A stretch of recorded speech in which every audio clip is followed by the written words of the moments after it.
ಸೇತುವೆ ಉದ್ಘಾಟನೆಯಾಗಿದೆ. ಇದರ ಬೆನ್ನಲ್ಲೇ ಸಾಗರ ವಿಧಾನಸಭಾ ಕ್ಷೇತ್ರದ ಶಾಸಕ ಗೋಪಾಲಕೃಷ್ಣ ಬೇಳೂರು ಅವರು ಶರಾವತಿ ನೀರಿನಲ್ಲಿ ಪ್ರಯಾಣಿಸುತ್ತಿದ್ದ ಲಾಂಚ್ಗಳ ಬಗ್ಗೆ ಮಾತನಾಡಿದ್ದಾರೆ. ಸೇತುವೆ ಉದ್ಘಾಟನೆಯಿಂದ 2 ಲಾಂಚ್ಗಳು ಬಂದ್ ಆಗುವ ಸಾಧ್ಯತೆ ಇದೆ. ಪ್ರವಾಸೋದ್ಯಮ ದೃಷ್ಟಿಯಿಂದ ಇವುಗಳನ್ನು ಹೋಟೆಲ್ಗಳಾಗಿ ಪರಿವರ್ತನೆ ಮಾಡಲು ಯೋಜನೆ ನಡೆಸಿದ್ದು, ವೆಜ್ ಮತ್ತು ನಾನ್ ವೆಜ್ ಹೋಟೆಲ್ಗಳಾಗಿ ಮಾಡುತ್ತೇವೆ ಎಂದು ಹೇಳಿದ್ದಾರೆ. ನಾನು ಮಾನ್ಯ ಪ್ರವಾಸೋದ್ಯಮ ಸಚಿವರ ಜೊತೆಗೆ H.K. ಪಾಟೀಲ್ ಹತ್ರನೂ ಸಹ ಮೊನ್ನೆ ಮಾತಾಡಿ ಬಂದಿದ್ದೀನಿ. ಆ 2 ಲಾಂಚ್ಗಳನ್ನು ನಾವು ಇವತ್ತು ಹೋಟೆಲ್ ಮಾಡಬೇಕು, ಹೋಟೆಲ್ಗಳಾಗಿ ಮಾಡಿಬಿಟ್ಟು ಬೋಟ್ಗಳನ್ನು ಬಿಟ್ಟು ಪ್ರವಾಸೋದ್ಯಮದಿಂದ ಒಂದು 10 ಬೋಟ್ಗಳನ್ನು ಬಿಟ್ಟು ಆ ಬೋಟ್ ಮೂಲಕ ಆ ಲಾಂಚಿಗೆ ಅಲ್ಲೆಲ್ಲ ಸುತ್ತಾಡಿ ಬಂದು ಆ ಲಾಂಚಾಗಿ ಹೋಗಿ ಅಲ್ಲಿ ತಿಂಡಿ ಊಟ ಮಾಡಲಿಕ್ಕೆ ಅವಕಾಶ ಮಾಡಿಕೊಡ್ಬೇಕು ಅಂತ ರೀತಿಯಲ್ಲಿ ಇದೆ.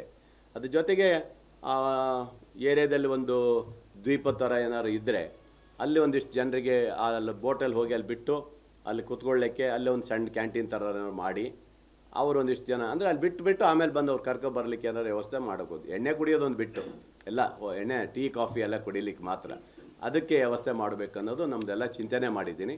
ಮಾನ್ಯ ಮಂತ್ರಿಗಳು ಸಹ ಒಪ್ಕೊಂಡಿದ್ದಾರೆ, ನಾನು ಬರ್ತೀನಿ, ಒಳ್ಳೆ ಸುಂದರವಾಗಿ ಮಾಡಿಕೊಡೋಣ ಅಂತ ಹೇಳಿದ್ದಾರೆ. ಯಾಕಂದರೆ 2 ಬೋಟ್ ಆಲ್ರೆಡಿ ಇದೆ, ಅದನ್ನು ಸುಮ್ಮನೆ ಅಲ್ಲಿ ನಿಲ್ಲಿಸೋ ಬದಲು ಒಂದು ಪ್ರವಾಸಿಗರಿಗೆ ಒಂದು ಒಳ್ಳೆಯ ಒಂದು ವ್ಯವಸ್ಥೆ ಮಾಡಬೇಕಂತೇಳಿ ರಾಜ್ಯ ಸರ್ಕಾರದ ಯೋಜನೆ ಆಗಿದೆ.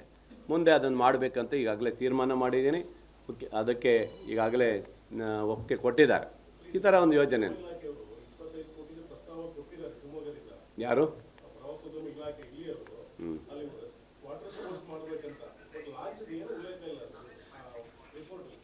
ಅಲ್ಲ, ನಾವು ಪ್ರೈವೇಟರಿಗೂ ಕೊಡ್ಲಿಕ್ಕೆ ತಯಾರಿದ್ದೀವಿ. ಈಗ ಯಾರಾದ್ರು ಪ್ರೈವೇಟರ್ ಬಂದರೂ ಅವರಿಗೂ ಸಹ ಕೊಡ್ತೀವಿ. ನಾವು ಒಳ್ಳೆ ರೀತಿಯಲ್ಲಿ ಮಾಡುವಂಥದ್ದು, ಯಾರೇ ಒಳ್ಳೆ ಕ್ವಾಲಿಟಿಯರು ಯಾರು ಬಂದರೆ ಪ್ರೈವೇಟ್ನರಿಗೂ ನಾವು ಕೊಡ್ತೀವಿ. ನಾವು ಅದಕ್ಕೆ ಏನು ಸೇರ್ಸ್ ಇದೆ ಅದು ನಮ್ಮದಿಷ್ಟು ಅವ್ರದ್ದಿಷ್ಟು ಇರುತ್ತೆ ಸೇರ್ಸು, ಅದ್ರ ಲೆಕ್ಕದಲ್ಲಿ ಕೊಡೋಕ್ಕೂ ತಯಾರಿದ್ದೀವಿ. ಪ್ರೈವೇಟರಿಗೂ ಆಹ್ವಾನ ಮಾಡ್ತೀವಿ. ನಾವು ಯಾರು ಒಳ್ಳೊಳ್ಳೆ ಕವಿರೇ ಇದ್ದಾರಂತೆ, ಯಾರು ಬಂದರೆ ಅವರಿಗೂ ಕೊಡ್ತೀವಿ. ಒಟ್ಟಿನಲ್ಲಿ ಟೂರಿಸ್ಟ್ ಬಂದವರಿಗೆ ಒಳ್ಳೆಯ ರೀತಿಯಲ್ಲಿ ಈ ಮುರುಡೇಶ್ವರದಲ್ಲೆಲ್ಲ ಮಾಡ್ತಾರಲ್ಲ ಆ ಥರ ಚೆಂದಾಗಿ ಆಗಬೇಕು ಅನ್ನೋ ಉದ್ದೇಶ. ಒಂದು ಆ ಕಡೆ ಜೋಗನ ಹೋಗಿರಬೇಕು, ಜೋಗದಿಂದ ಬಂದವರು ಇಲ್ಲಿಗೂ ಬರಬೇಕು, ಆ ರೀತಿ ಮಾಡಲಿಕ್ಕೆ ಒಂದು ವ್ಯವಸ್ಥೆ ಮಾಡಬೇಕಂತ ಅಷ್ಟೇ. ಅದು ಅದೇ ನೋಡ್ತೀವಿ, ಪರ್ಮಿಷನ್ ತೊಗೊಳ್ತೀವಿ, ಕೊಟ್ಟರೆ ಮಾಡ್ತೀವಿ, ಕೊಡಲಿಲ್ಲ ಅಂದರೆ ಬೇಡ, ನಾವು ಲಾಂಚಲ್ಲೇ ಮಾಡ್ತೀವಿ.